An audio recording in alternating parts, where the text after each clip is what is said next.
this game ends up going the distance here. Simply the income.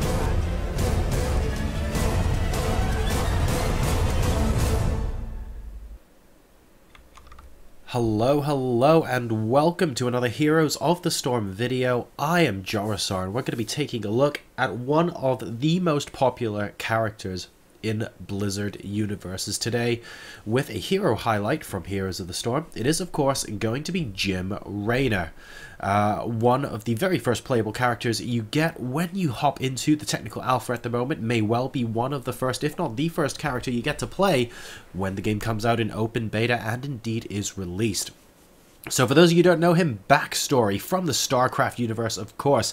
Ex-Confederate Marshall James Raynor has stood against whatever the universe can throw at him and survived. He stands as a bright beacon of hope among enigmatic aliens and monsters, still fighting for justice in a cold, uncaring universe. But don't worry, guys, because the universe is only cold and uncaring up until he has his third whiskey. After that, things get a lot more cuddly. Now, Raynor is a assassin class hero, and what this means is it's his job to go in there, juke out an awful lot of damage very quickly and get out as quickly as he can. He is not a tanky hero. Take too many shots, he will die a lot easier than many of the heroes in Heroes of the Storm. Taking a look at his abilities now, we have Penetrating Round, fires a shot damaging and knocking back enemies in a line. That's fairly straightforward. The next is called Inspire. You use this to increase the attack speed for yourself and nearby allies. This is minions and heroes, by the way. Then there's a passive ability called Adrenaline Rush, which, when you're low on health to a predetermined percentage, it heals you automatically, and it heals for a percentage of your health pretty darn fast. And finally, the combat trait is called Leads from the Front, reduces the ability cooldowns by killing enemies. Finally, we have the heroic abilities here. Hyperion, for those of you who have played StarCraft, you should probably be familiar with this capital ship. Calls down the Hyperion to do a strafing run on the ground. Pretty powerful stuff. And then there's Rainor's Raiders as well, where Raynor is able to call upon a pair of Banshees to pop on in and wreak havoc wherever he sees fit. So, with that said, let's go ahead and give Raynor a shot. Take a look at some of his abilities in a game. So let's go ahead and load on up the test map here. And we're also shortly going to be taking a look at his talents. But first, let's pick Rainor's Raiders. Let's get some Banshee action going. So let's take a look at Raynor over here in the middle of the map. First of all, Penetrating Round. There's an arrow. You click wherever you decide is going to be worthwhile, and then everything in that line basically gets knocked back. Your W is Inspire. You cast it, and nearby allies gain a 20% bonus attack speed and damage for 8 seconds. But only half for your allies, so 20% is for yourself. And one of the things you'll notice about Raynor is you're basically casting 2 things plus the ultimate. You can more or less continuously cast Inspire, especially when your minions are around. Just give you a nice little advantage over there heading into team fights and the like. So that's kind of useful to know. I mean, if you take a look, that really hasn't taken up much mana at all. And I cast Penetrating Round. As soon as it finishes up, I can cast that Inspire again. Finally, let's take a look at the Banshees. Here we go. 2 Cloak Banshees coming down. Note that you're not able to control them individually. They kind of follow Raynor around wherever he may go. So I attack this, and you will notice that, well, these towers actually attack the Banshees as well. They're pretty hardy, actually. They've got 1,050 hit points, so not too bad at all. It will take them a little while before they disappear, so that's pretty cool. Oops, and there you go, they disappear, and Raynor starts taking damage. So that's kind of that, but one of the coolest things in the game. Oh, wow. Rainbow Unicorn. I've got the Hyperion here with me, and that, my friends, is pretty awesome. It has one of the coolest little graphics in the game. Look at that massive shadow. Tell me that doesn't strike fear. Absolutely incredible stuff. And of course you can see it doing damage to a random target within its range as it continues onwards, and there it disappears. Right. Let's clear the cooldowns. Let's refresh the forts. And just before we toggle the minions, actually, let's go ahead and take a look at the talents that Raynor has. So, as I mentioned in my previous video, unfortunately in single-player games, even if you own the hero and are at the required level, some of these options are grayed out. It's a little bit of a bug at the moment in the single-player mode, but not to worry. For now, let's go ahead and take a look at what we get at each of these levels, all the way up to and including level 20. At level 1, we have a choice between 4 choices. Path of the Assassin, your hero gains an extra 2 attack damage for every level gained. Demolitionist, basic attacks against enemy structures destroy 2 ammo. Give Me More increases the healing of Adrenaline Rush by 50%. And finally, Bribe. You can use that to basically bribe an enemy, like the Knights later on in the game. A lot of people are enjoying using this at the moment. Doesn't work on Golems, and 20 stacks does Bribe in the current iteration of the Technical Alpha. At level 4, we've got Advanced Optics, increases Raynor's basic attack range by 20% and sight range by 10%. Focus Attack, which is every 5 seconds your next basic attack does 50% extra damage. Vampiric Assault, 15% lifesteal whenever you attack effectively. And Quick Fingers, doubles the cooldown reduction of leads from the front, so that passive ability we were talking about. Level 7, Heavy Ammo. Penetrating round knocks back further and deals 50% extra damage to structures. Revolution Overdrive. Raynor gains 10% move speed when casting Inspire, so it does a move speed thing now as well. Don't forget it did attack speed only by default, plus 5% additional move speed for each ally hero initially inspired. Now that's interesting, because if you're in a group of heroes and you're trying to chase down someone who's low on hit points, this could give you that extra movement speed you need to catch up to them and cast Penetrating Round to kill them off, for example. Fight or Flight. Adrenaline Rush cleanses all movement impairing effects and makes Raynor unstoppable for 2 seconds. So if you're being targeted down really quickly to a point where Adrenaline Rush kicks in at 30% health, for example, this could be pretty useful in stopping yourself from being stunned or slowed for 2 seconds while you attempt to make your getaway. And finally, Searing Attacks activate, so it'll be button 1, for example, 1 or 2, depending on if you've got Bribe or other stuff going on. Activate to increase basic attack damage by 50% for 5 seconds. Attacks cost 20 mana per hit. Raynor, not exactly the most mana-intensive hero, might be worth thinking about. And at level 10, we have our ultimate abilities, Hyperion and Raynor's Raiders, both of which you've just seen. Now, on to level 13. We have Spell Shield, which is a feature seen on many heroes. Periodically reduces the damage received by heroes' abilities by 50% and it stores up to 2 charges. Giant Killer, basic attacks, deal an additional 1.5% of max health to enemy heroes. The Art of War. Nearby enemies have their attack and move speed lowered by 10%, so cool little aura there. And Activated Rush. Raynor can cast Adrenaline Rush at any time, and doing so reduces the cooldown by 15 seconds. So you are able to get that back just that little bit faster.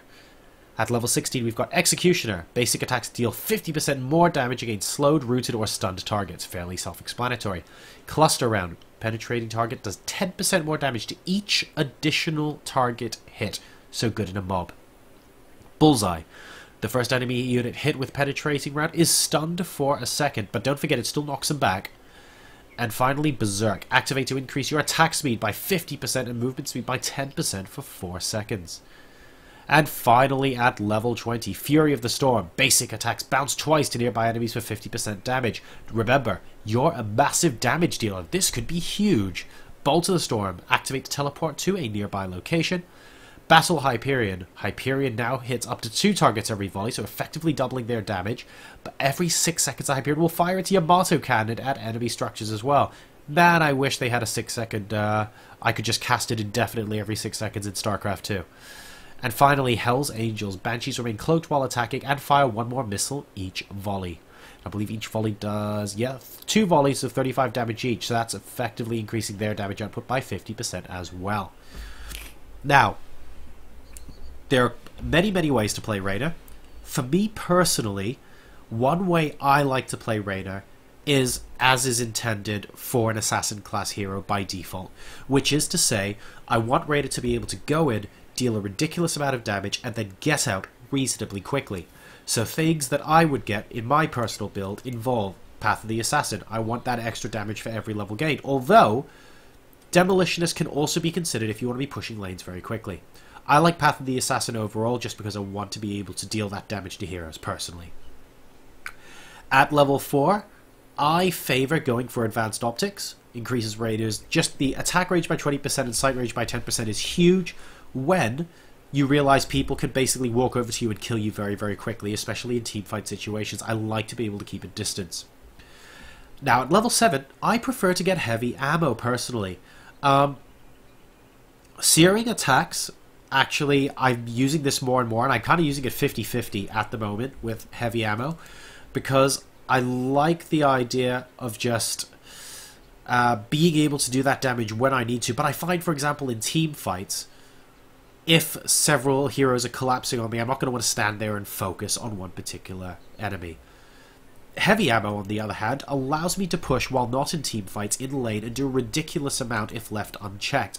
Dealing 50% extra damage to structures with that penetrating round just allows me to duck in, especially when only 1 to 2 minions are near a tower. If I stayed there for longer than a second or two, I would basically start getting hit by the towers. Don't like that at all. But I can just duck it, use a penetrating round, take out a decent chunk of hit points, and then move back. And that means I can't be left alone in a lane for very long, because people have to make sure I don't go ahead and take out their forts. So this is my personal choice, but I reckon a lot of these could be very useful as well. Let's not forget Fight or Flight. Just making yourself unstoppable for 2 seconds, especially against a team that's super ganky with lots of stun spells, could be really, really useful. And finally, Revolution Overdrive.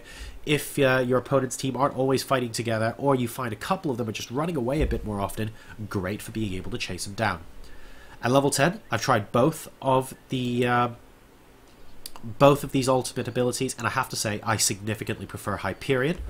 Hyperion does do damage to a random enemy within that radius that you see there, so that's a little bit of a downside, but I think it's basically a better version of chasing someone down with Revolution Overdrive, because once you've killed off the minions and they're kind of the only thing left and they're starting to run away, you call down Hyperion and hey, guess what? They're the only target within range, and for that reason, the Hyperion constantly hits them, so I like using that as a chasing kind of weapon. At level 13, I ignore the spell shield. Art of War, interesting, but hasn't quite tempted me. And Activated Rush feels a little bit too defensive for me. I go Giant Killer pretty much every time to get that additional damage, especially if my enemy has a massive, massive number of tanky heroes on their team. Now, at level 16, we have a little bit of a choice here. Executioner can be great, especially in team fights. Whoever is stunned, you attack them. Ridiculous amounts of damage. You can totally see how this will be great. Cluster Round. Penetrating Round does 10% damage to each additional target hit. I'm less concerned about hitting units in a big pack towards the late game because I want to be able to pick individual enemy heroes off, so I'm less enthusiastic about that. Bullseye. The first enemy hit with Penetrating Round is stunned for 1 second. Excellent if you're chasing someone down. Excellent if you're in a team fight. Not a bad choice at all. Berserk. Activate to increase your attack speed by 50% and movement speed by 10% for 4 seconds. Great for chasing someone down, great for initiating in a team fight, and hey, just all round pretty good. So I'd say with the exception of the cluster round, a little bit of a free choice between these three here, depending on what you like. And finally at level 20, Fury of the Storm. Basic attacks bounce twice to nearby enemies for 50% damage. Oh my god, that's ridiculous. So much output you're going to be getting from Raynor here. Bolt of the Storm. Activate to teleport to a nearby location. Not bad, but when you consider how much extra damage this is, I tend to overlook that almost by default. And then we look at option C, my favourite, Battle Hyperion. Hyperion now hits up to 2 targets every volley, and every 6 seconds it fires its Yamato cannon. I like this a lot, especially when chasing heroes down. It means I can chase 2 down at once, or possibly even call down the Hyperion to effectively take out structures that much more quickly. And of course you have the Banshee equivalent here as well, remaining cloaked while attacking so they can't be targeted, which can be good and also can be bad, because if they can't be targeted and, for example, you're facing up against a tower, it hits you as well.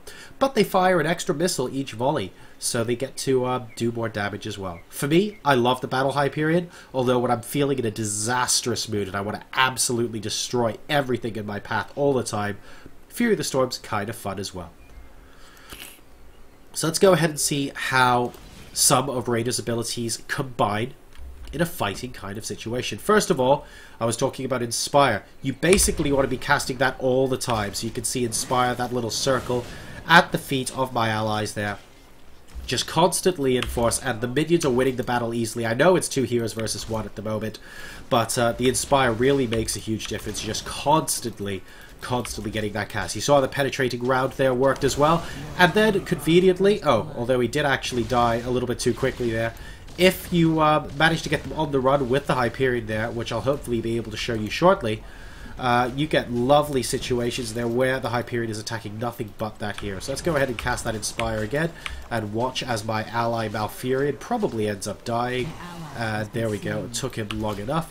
Let's see if I can kill off the minions. Oh wow, he wants me. This guy is a bit rude. Penetrating round. Hey, guess what? Great weapon to be able to get away with. He froze me as well, but I am not worried. Here comes Malfurion again. I'm going to go ahead and cast my ultimate. And look, all the minions are dead now, which means Arthas was the only thing left. And boom, he promptly goes down.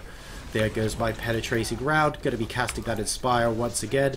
And just really, really useful for buffing up and making sure you have enough minions to push these towers. It means you can't be left alone for too long. Clear towers.